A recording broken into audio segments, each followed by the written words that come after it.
Hello, everyone. Congratulations to making it to the end of the week. Happy Friday. Woo! And when it's the end of the week, it means the wind down. So let's wind down, don't you think? Yeah. All right, here we go. I'm going to try and pour this as gracefully as possible on camera, which, to be honest, is a little awkward. But I'm getting used to it. Anyway, today, coincidentally, a lot of the episodes focused on building businesses. So that's kind of what we're going to talk about. Plus, your show, The Business Of, is all about building businesses. So at this point, you're an expert. I don't know if I'm an expert, but I'm certainly learning a lot while talking to all these different entrepreneurs and business owners. Your episodes are great. They're so fascinating. Thanks. Yeah, I mean, really interesting people. We had Mike Brown on this week, and it's really interesting how long he's been in the cyberspace, building and pivoting his business every time it kind of changes. Oh my gosh. And it is crazy to think that he saw, well, cheers. Sorry. Before we get into Did that. I look a little too eager just then? Cheers. Let's try this fine wine. This is good. It's good. Yeah. So Mike Brown has been in the space, the cyberspace, for 25, 35 years. Wow. He's had his company. He has seen the evolution. He has seen the evolution of this technology. He's had his company for over 25 years, but he's been in the space for 35 years. Wow. And it's amazing to think because 25 years ago, you had an email address. Like, it was a completely different world. Maybe MySpace wasn't even around yet. Yeah. People were, you didn't talk to strangers on the internet. Chat rooms were weird. But he saw the white space in the market even at that time. Jeez. And I think that it's really interesting to see, and he's seeing white space in the market again. So he's pivoting his business again to make a platform that he can then help businesses build D2C and help them with... Build waters? Direct-to-consumer businesses. Got it. D2C. D2C. Okay. He and his company have built this platform, so it really makes building websites for their customers that much easier, which is really cool. And pushing the envelope and getting things to the 21st century instead of just the 20th century, which is so crazy. Can you imagine working in the world of technology? Like, things change so quickly, and you have to be ahead of the game at all times. Right. So you can never really fall into a comfort zone. You have to kind of always stay outside of your comfort zone. Even as a consumer, it's overwhelming to keep up with everything. Yet you kind of are addicted to it. Like, you want the newest iPhone, you want the newest technology. And if it's hard as a consumer, imagine the people creating it. I mean, that is just so over my head. I don't even know where to begin. Same. Technology is not my strong suit either. I like to consume it, but that's about where my frame of reference is. Yeah. I thought the episode on Investment Spotlight, where they interviewed the CEO of Juva, the cannabis company, was so interesting because he started back in the 90s when there was just not any science behind the benefits of cannabis and the different strains of cannabis. So he had a background in sales, and then he realized, I need to get scientific proof that this is going to be beneficial to people's health. Right. So suddenly he had to become a molecular scientist, right? Or at least hire molecular scientists to do that work for him. Right. But he was the way he talked, he sounds like a scientist at this point. Like, he really put in the work. But yes, he had to expand his team and bring in scientists as well as sales and collaborate and build his empire from that. Well, I think it's really interesting about Juva Life is that he goes into how it really is two different parts of the business. So there's the cannabis retail part where they do everything. They're vertically integrated. So, they grow, they manufacture, they distribute, they also have brick and mortar, or they have delivery services. So they're vertically integrated on that end, and they also help manufacture for other growers, and they help, so they have that part of the business, and he talks about how that is the revenue driving part of the business right now. Right. But then ultimately, it's this research side of the business that's going to help the entire company grow even more, because you'll be able to really get to the meat and science of how all the different small molecular strains, and I don't know all the science behind it, but how that is really going to help people in the long term medically and also recreationally too. Like, I think people are going to learn not only how medically beneficial it can be, but then also recreationally how you can use cannabis in different ways other than, the ways we currently use it. Right. Exactly. And I think it's also really interesting, to your point, how he talked about, he's not a scientist, but he said one of his strong suits besides sales is that he is able to build teams and put the right ass in the right seat at the right time. Yes. And I thought that is a huge strength, especially from a CEO perspective. Yeah. And he's seeing the white space, but then being able to put together the project and define what needs to be done, and then get the right people in to make that project come to life. I think that is a huge strong suit. yeah, he's like the business renaissance man. He is brilliant. Like, I was listening to him talk, and I was like, he had all of it covered, and he was being asked really tough questions. He was, yes. And nothing threw him whatsoever. Because he even said, he was like, I know how to grow and sell cannabis. I can do that. But he wanted to take it to the next level, and he totally did. He conquered it. Yeah. As an actress, do you think of yourself as a business? That's kind of a hard question. Yes and no. And it kind of depends on what phase of life you are in the industry. So for those who don't know, I'm an actress, and I work on Broadway. I've done some television, but mostly stage. And I think when you're just starting out, you are trying to discover sort of what your brand is. And that could be also referred to as your business. And I think that would be defined as what makes you different from this person and this person, this person and this person. Because there's, 1,000 people going in for the same role, but what makes you interesting and different? And that's being really comfortable in your own skin and adding you to the character, because no one else can be you. So there's that process of just understanding what you have to offer that nobody else does. And we all have that, but it's kind of being comfortable in your own skin, and finding that when you're 18 might be harder than finding it when you're 35 or whatever. So that's a whole process. But then there's also the monetary aspect, where some people become incorporated. So that's a way of doing taxes. Okay. That's how my husband has set it up. I told you earlier that I'm lazy, and I haven't done that. So I don't have that set up for myself. I don't have a technical business account. I could do it at some point, and maybe I will, since my husband does it and he can sort of walk me through it. But there are some tax benefits to being incorporated, and many, many, many people in the industry have pushed me to do that. I was in the show Wicked on Broadway, if anyone's heard of it, if you're a Broadway fan. If you haven't heard of it, then I'm sorry for you. It's a good show. It's a good show. I will give it that. It's a good show. It's a great show. But I feel like everyone who played the wizard, which is an older man in the show, he plays the wizard.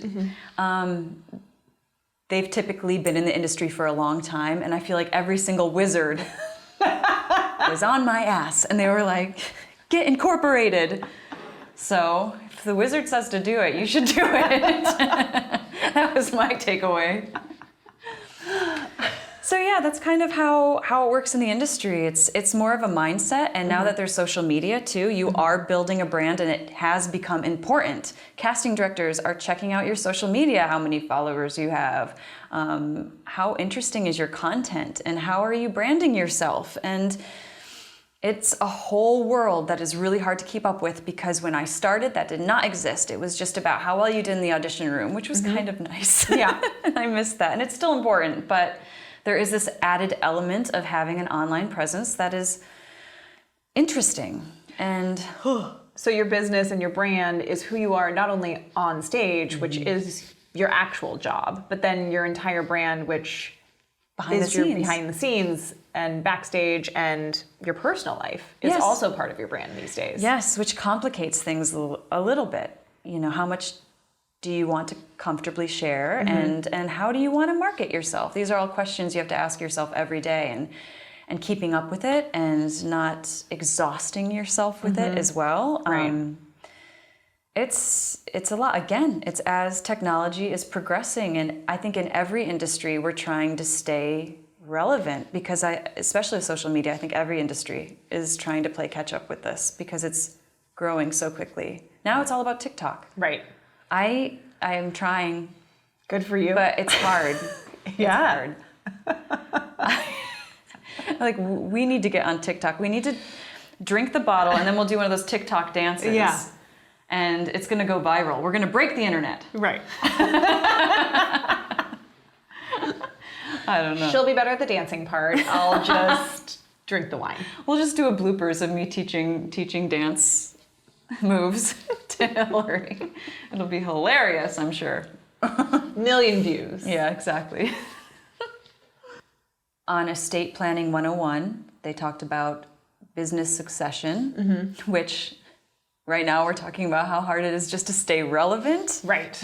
So you're not thinking towards the future and like when you're actually exiting, or there's a death or something happening. Yeah. Well, you know, and something happened over the pandemic because all of Broadway shut down. Right. We were all out of work. Yeah. There was no backup plan for that.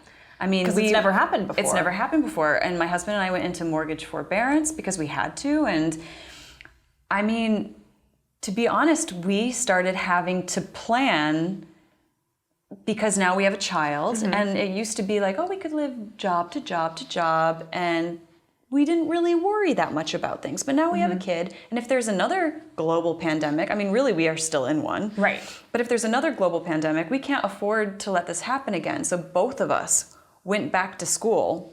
I'm still currently in school. Wow. Even though things are opening back up. Good for you. To create a backup plan in case we have to do a major pivot. Right. So this is a long-term goal just in case, just in case, you know. Talk about pivoting your own business. Like, that's major. Yeah. Well, I'm glad that you guys have had that hard conversation. And I think it's slightly different for, you know, actors and actresses. But when you do have a company, you know, thinking of succession and who's going to take over, because nobody can take over your personal brand. Yeah. Right? Exactly. I mean, maybe way down the line, who knows what's possible with technology? There might be like holographics, or I don't know. Right. Who knows? That's like probably 40, 50 years. We'll see. We're not there yet. Yeah, we're not there yet. Who knows? But I'm sure they're working on it right now. Right? Yeah. I mean, they made Tupac a hologram. That's right. That was a couple years ago. Wait, and Kim Kardashian's dad, I think they made to like come say happy birthday to her. I think it's a little eerie, a little morbid, but kind of cool at the same time. All right. So we'll see what happens. We'll see what happens. But I think that, to your point on Estate Planning 101, they had an interesting conversation about succession planning and how having it part of your trust helps move things along if there is something that happens to somebody, or, you know, especially if it's a privately owned business and you might have one, maybe you're the sole owner, or maybe you do have a couple of co-owners, and then figuring out who's going to take over the business. Because even if you get to the point where you're ready to get rid of it and you're done with it, Right. you still worked hard to get it to where it is, and you want whatever happens to it to reflect all of the work that you put into it. Right. You know, whether that's benefiting your family or finding a great buyer, whatever it is, you know, creating a plan of action if and when that comes, it's just going to make it so much easier. Yeah. I mean, and I've had friends who have had successful family businesses, and when the person who started it passes away, or there's changes in the family, it can create such chaos And tension. and tension. And so having something set up beforehand and having people everybody knows, like, this is what's happening. Yep, put it all on the This is who's table. in charge. No surprises. And maybe it's not the spouse, because the spouse might not be interested in taking over the business. Right. Or maybe they are. Maybe they are the co-owner. But who is that person that is going to take over the business once something happens? Right. So I think it's all very interesting, and it's all, again, goes back to planning and talking about the hard subjects, which is tough. Yeah. When you're just a born procrastinator like myself, these episodes have been like essential to me growing up in my 30s. Finally, I'm growing up. It took having a baby and joining this business with you all to light that fire under my you know what. According to an article from CNBC, 300,000 women left the labor force this past September, which is the largest drop-off of women since last September, which is understandable because we were in the heart of the pandemic and there was in-home schooling was happening. There was no childcare, so there was nothing. So one of the parents was going to have to make a sacrifice, and it sounds like it was weighing heavily on the shoulders of women. So they were leaving their jobs to take care of the family at home. And I think it's really interesting that, again, this September, when it's back to school time, again, that 300,000 more women left the workforce. Yep. And it goes back to school starting. Yep. Childcare issues. Yep. And there were also 220,000 men who joined the workforce in September. Right. So I think there's a huge disparity huge there. disparity between the two numbers. I know. It's kind of upsetting. It's you would want, if both parents are working, it to be more of a collaboration. Right. But as we see again, it does fall more heavily on the shoulders of women. But of course, I'm sure whichever parent is making more money, they probably are the one that will be able to keep their job, and the other parent will have to make the sacrifice. But then that goes into equal pay and opportunities, and that's probably a whole other episode. So many other articles to read about that. I know, but it does sadden me that a lot of women are leaving their jobs because they have to, and that those numbers aren't decreasing. You'd think that they would be by now, right? But no. Yeah, and you think that by now people would be able to have figured out a childcare situation that works for both working parents.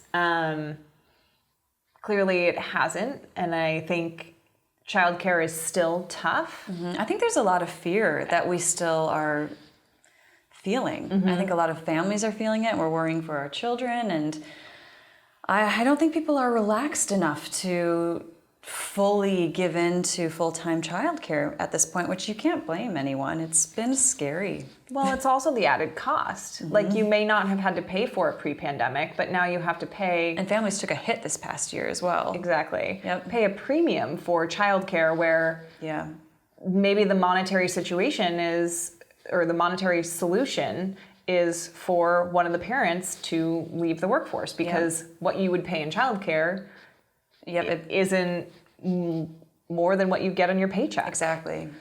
So making that financial decision, and emotional one. Because once you leave the workforce, it can be harder to get a job again, especially if you're going to be out for the entire school year. And not be looking for something, or be looking for something very specific. I think conversely, it's very interesting. It's hard to hire really great people right now because of the Great Resignation that's going on.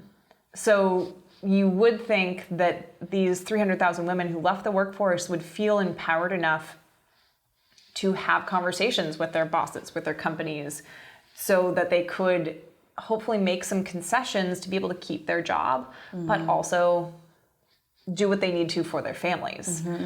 Because it does feel like there is more power these days in the employees' hands than it used to be. Every single business and it says hiring. Everywhere. It says hiring. It's so hard, but everyone's leaving because they have to be home. I wonder what the ramifications in the economy, I wonder what's going to happen in the future. Well, cheers. Cheers To another great episode, if I do say so myself, of the Wind Down. Thank you for tuning in, and we will see you again next week. Enjoy your Friday. Cheers. Cheers.